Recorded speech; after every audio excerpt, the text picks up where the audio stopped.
kan waktu. Di lengan tiap orang ada timer yang tertulis sisa waktu mereka, yang menandakan orang itu hidupnya tinggal berapa lama. Waktu sudah menjadi mata uang.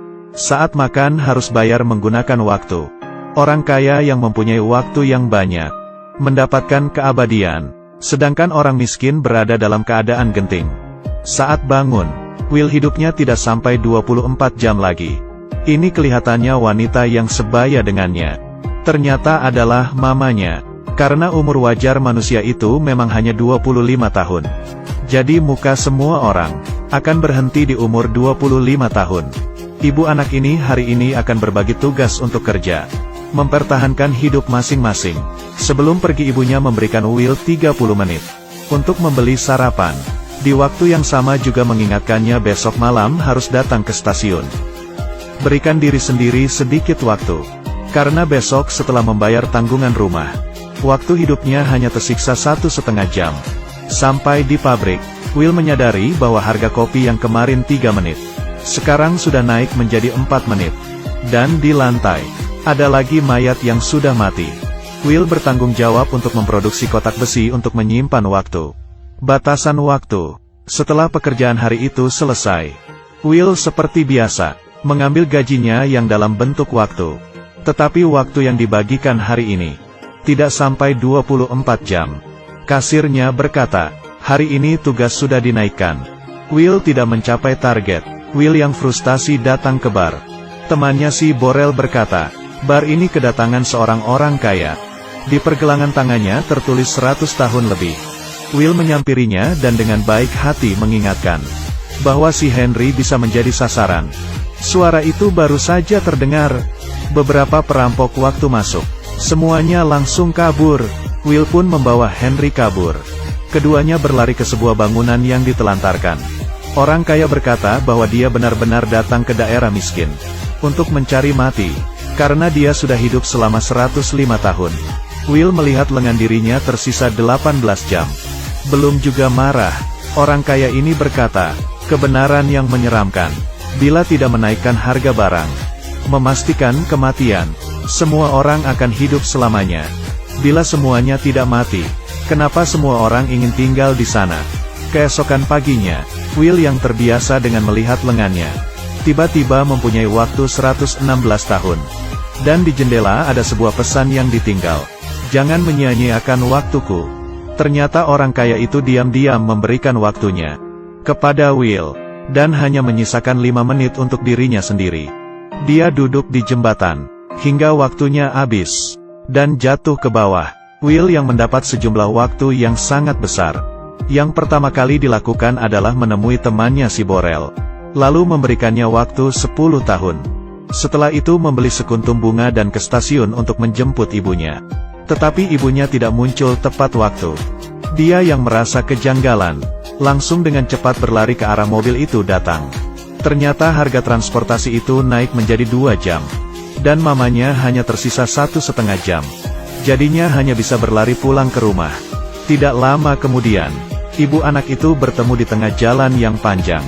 Will mengulurkan tangannya, tetapi sedetik sebelum mereka berpegangan, waktu mamanya telah habis. Dan akhirnya mati dengan begitu saja di pelukan Will.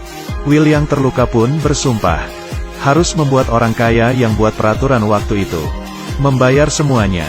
Keesokannya, dia menyewa sebuah mobil dan pergi ke daerah orang kaya. Baru saja sampai di tempat itu dia menyadari, keserakahan dan kemiskinan membatasi imajinasi seseorang. Karena baru saja melewati jalan itu sudah menghabiskan waktu 1 tahun. Setelah melewati banyak hal, akhirnya Will sampai juga di tempat orang kaya, tetapi dia merasa seperti tidak di tempatnya. Karena orang lain kelihatannya sangat tenang. Hanya dia yang terbiasa dengan lari. Di waktu yang sama, administrator menemukan mayat Henry. Dan di sekitar CCTV, melihat ada Will, dan mereka memastikan bahwa Will telah membunuh Henry dan mencuri waktunya. Mereka pun langsung segera menyebar untuk menangkapnya. Di sini Will datang ke tempat judi, dan kebetulan duduk di depan Philippe. Philippe adalah bos bank waktu. Sekarang sudah berumur 110 tahun. Dia menggulung bajunya, rupanya dia masih ada waktu 9.860 tahun. Baru saja sebentar sudah taruhan 50 tahun. Will pun juga mengikutinya taruhan 50 tahun. Felipe menambah 200 tahun lagi. Dia harus menghancurkan semuanya. Untungnya dia yang menang. Di saat waktunya tinggal 3 detik. Dan sekarang Will menjadi orang kaya yang bisa hidup ribuan tahun. Felipe sangat menikmati penampilan Will. Dan memperkenalkannya ke 3 wanita cantik. Yaitu ibu mertua, istri dan anak. Penampilan menonjol Will menarik perhatian anak Felipe yaitu Sylvia. Karena harganya yang mahal, kemanapun Sylvia pergi pasti akan ada penjaga yang mengikutinya. Tetapi dia dari awal memang sudah hidup seperti ini. Di saat itu, administrator waktu membawa orang dan mengepung tempat itu. Will mengatakan waktu dia yang 1000 tahun itu berhasil dari kemenangannya. Tetapi administrator itu tidak percaya sama sekali. Dan langsung mengambil waktunya yang 1000 tahun itu. Dan hanya memberikan dia sisa waktu selama 2 jam. Will tidak ingin mati begitu saja. Dia mempunyai ide. Dengan menculik Sylvia, keduanya melarikan diri ke daerah sipil. Dan di jalan bertemu dengan perampok waktu. Lalu mereka merampok waktunya Sylvia. Setelah siuman, keduanya hanya tersisa waktu hidup setengah jam. Will ingin mencari temannya si Borel untuk meminjam sedikit waktu. Siapa sangka, istri Borel berkata. Setelah Will memberikan Borel waktu 10 tahun. Dia langsung mulai mabuk-mabukan. Lalu mati di dalam bar. Saat mati pun dia masih ada sisa waktu selama 9 tahun. Will menggunakan anting-anting Sylvia. Dan menggantikannya dengan waktu 2 hari. Will menelepon ayahnya Sylvia si Felipe. Dan meminta tebusan sebesar 1000 tahun. Waktu sedikit ini menurut Felipe bukanlah apa-apa. Tetapi dia tidak menyetujuinya. Karena bila waktu sebanyak 1000 tahun masuk ke daerah miskin, maka perekonomian akan hancur. Mengetahui ayahnya yang tidak bersedia untuk memberikan tebusan, Sylvia merasa sedih. Will memutuskan untuk melepasnya. Dan di saat itu, Sylvia menembaknya tanpa ragu-ragu. 2 orang itu pun mengaburkan diri lagi. Di adegan selanjutnya, sebuah mobil menabrak ke dalam bank. Sylvia membawa Will untuk merampok bersama bank ayahnya. Dan mengambil waktu yang sangat banyak dan membagikannya ke orang miskin. Karena mereka sudah merasa cukup dengan sistem waktu yang tidak manusiawi.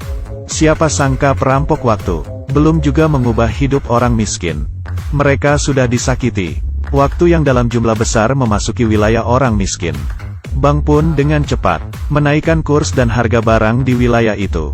Orang miskin berjuang untuk memenuhi kebutuhan lagi.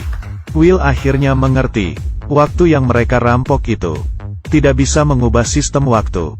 Kecuali mereka mempunyai waktu yang lebih banyak. Keesokannya, Sylvia inisiatif menemui ayahnya untuk mengaku salah. Di saat orang-orang tidak siaga, Will menyulik Felipe. Mereka datang ke suatu tempat. Di dalamnya ternyata ada sebuah brankas yang berisi waktu selama 1.000.000 tahun. Felipe berkata, meski waktu 1.000.000 itu memasuki wilayah miskin, tetap saja tidak bisa mengubah apa-apa. Paling banyak 2 generasi akan diklasifikasikan ulang. Will tidak berpikir akan seperti itu. Dia memberikan waktu 1.000.000 tahun itu kepada seorang gadis di wilayah miskin. Di saat itu administrator pun datang. Dia mengarahkan pistol. Will berkata tidak perlu repot-repot.